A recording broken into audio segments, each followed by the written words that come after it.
Good morning students आज हम अपनी पाठ्य पुस्तक नई संजीवनी से पाठ 2 को पढ़ेंगे जिसका शीर्षक है किफ़ायत। किफ़ायत का अर्थ होता है बचत। तो आइए बच्चों, आप अपनी पुस्तक में पृष्ठ संख्या 8 को खोलिए। मोती टापू एक बहुत छोटी बस्ती है। रेलगाड़ी वहां नहीं पहुंचती। इस बस्ती के लोग जब शहर जाना चाहते हैं तो वे 5-6 किलोमीटर पैदल चलकर एक नहर तक पहुंचते हैं।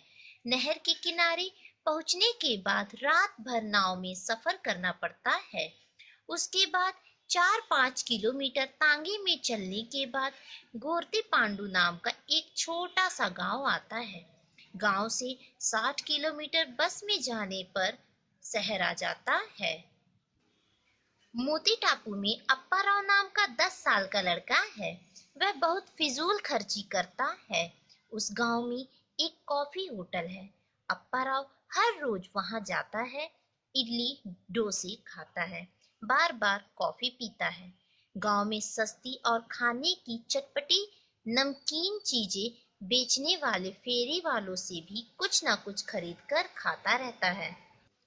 अर्थात मोती टापू एक इतनी छोटी बस्ती है कि जब किसी को वहां से शहर जाना होता है तो वहां पहुंचने के लिए उसे एक लंबा सफर तय करना पड़ता है।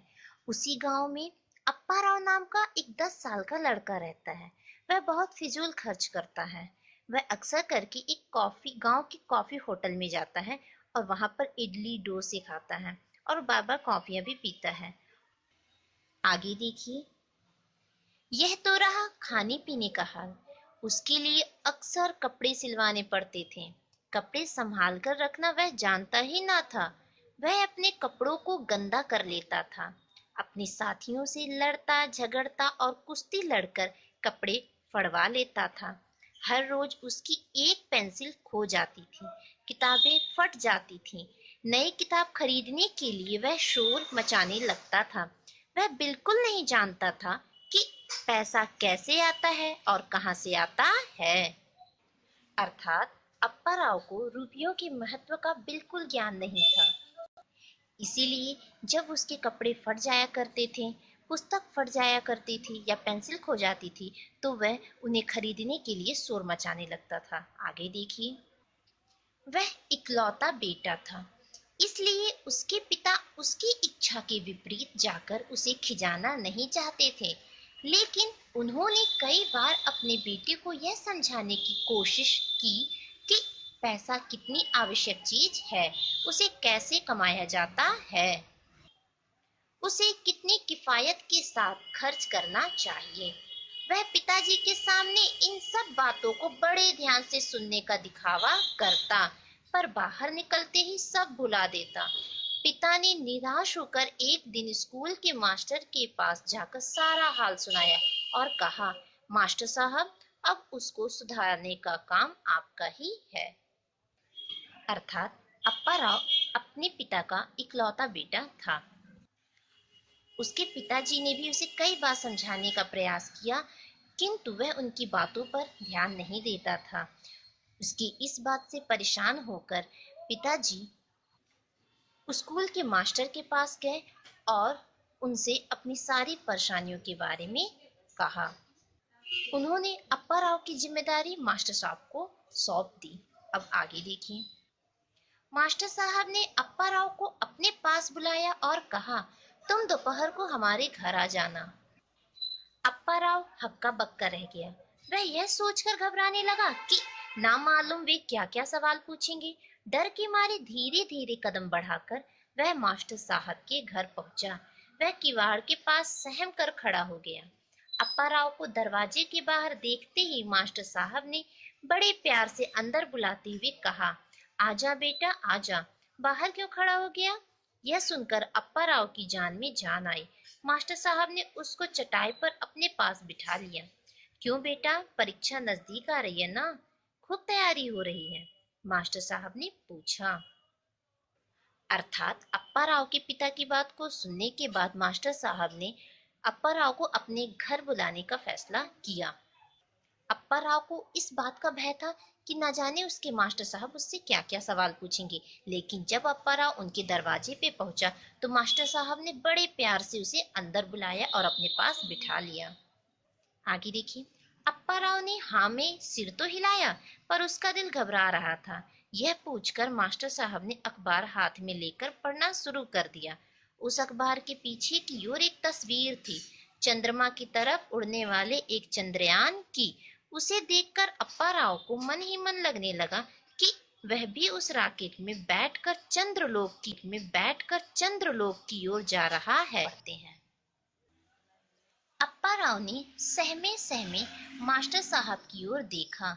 मास्टर साहब ने कहा, क्या कुछ पूछना चाहते हो? सर, क्या हम चंद्रमा पर पहुंच सकते हैं? संकोच के साथ अप्पा राव ने पूछा। क्या हुआ? तुमने कहीं वह तस्वीर तो नहीं देखी है? उसे कहते हैं रॉकेट। इसे अमेरिका में तैयार किया जा रहा है। यह हमें चंद्रमा पर ले जा सकता है। मास्टर साहब ने उसे समझा दिया। अप्पा राव के मन में तरह तरह के भाव उठने लगे। तो फिर इस रॉकेट में सवार होने के लिए हमें अमेरिका जाना होगा? हाँ बेटा। अमेरिका कहाँ है मास्टर साहब? अगर लंदन होकर जाएं तो यहाँ से 10,000 मील दूर है बेटा। हवाई जहाज में लगभग 24 घंटे में वहां पहुंच सकते हैं और पानी के जहाज में लगभग 25 दिन लगते हैं। हवाई जहाज पर चढ़ने के लिए कहाँ जाना होगा? क्या वह हमारे गांव में आता है? मास्टर साहब हंस पड़े। वह यहाँ नहीं रुकता। बड़े बड़े शहरों में हवाई अड्डे होते हैं।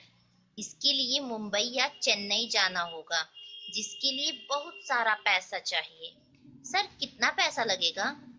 बहुत पैसा लगेगा बेटा। यदि हम किफायत से पैसा बचाते जाएं, तब जाकर कभी हम ऐसी अजीब चीजें पाएंगे। सर, वैसे आप ही बता दें कि कितना पैसा लगेगा। क्यों, तुम वहां जाना चाहते हो? खूब पैसा जमा करो। तो मास्टर साहब, कुल मिलाकर 100 में काम चल जाएगा? मास्टर साहब ठहाका मारकर हंस पड़े। अरे पगले कहीं के, अमेरिका तक पहुंचने में 5-6 लाख से कम नहीं लगेगा।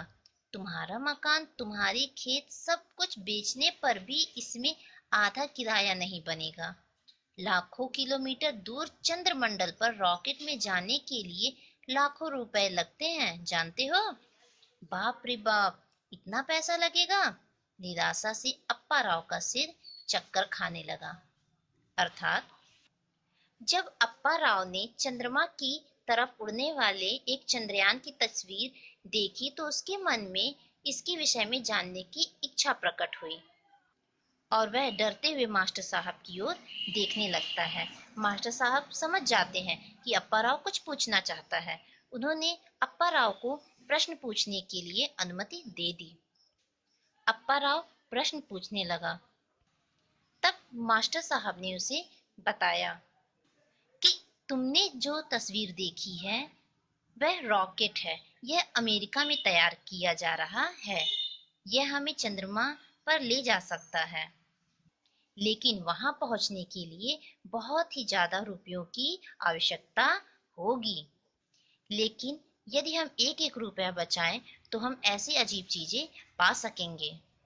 उन्होंने कहा कि अमेरिका पहुंचने के लिए कम से कम 5-6 लाख रुपए लगेंगे। यह सुनकर अप्पा राव निराश हो जाता है। आगे देखिए। हाँ बेटा, इतना सारा पैसा हमारे पास हो तभी हम ये सब चमत्कार देख सकते हैं। लेकिन एक दूसरा रास्ता भी है। अप्पा राव को बड़ा अचंभा हुआ। उसके मन में आशा के फूल खिल उठे। तुम अच्छी तरह पढ़ लिख कर विज्ञान की ऊंची शिक्षा पाओ तो सरकार अपने खर्च पर तुम्हें चंद्रलोक भेज सकती है। लेकिन ऊंची शिक्षा पाना इतना आसान नहीं है। उसके लिए भी बहुत सारा पैसा चाहिए। देखा, पैसा कितनी बड़ी चीज है। पैसे के बिना कोई काम नहीं चलता। अप्पा राव ने सिर झुका लिया और सोचने लगा। हाँ बेटा, तुम अपने पिताजी से कहो कि वह पैसा जमा करें। वैसे मैं तुम्हारे पिताजी को जानता हूँ, वह फिजूल खर्ची करने वाले नहीं हैं। अप्पाराव का झुका हुआ सिर झुका ही रहा। अंदर ही अंदर शर्म के मारे वह अपने आप को समेटे रहा। अब उसके सामने रॉकेट या चंद्रलोक नहीं है। उसकी जगह उसे अपने फटे कपड़े, खाने पीने की चीजें, कागज तथा किताबें दिखाई दे रही हैं। उस दिन से मोती टापू में एक नया मोती चमका। यह मूल तेलुगु कहानी रधि सोमराजन की है और इसे अनुदित किया है पांडुरंग राव ने। इस कहानी से हमें यह शिक्षा मिलती है कि हमें रुपयों के महत्व को समझना चाहिए और अपने जीवन में सफल होने के लिए एक लक्ष्य अवश्य बनाना चाहिए, क्योंकि बिना लक्ष्य के सफलता प्राप्त नहीं होती। तो बच्चों, आज के लिए बस इतना ही। आपका होमवर्क है, आप अपनी पुस्तक से किफ़ायत पाठ को पढ़िए। अगले वीडियो में हम इस पाठ में आए अभ्यास कार्य को समझेंगे। धन्यवाद।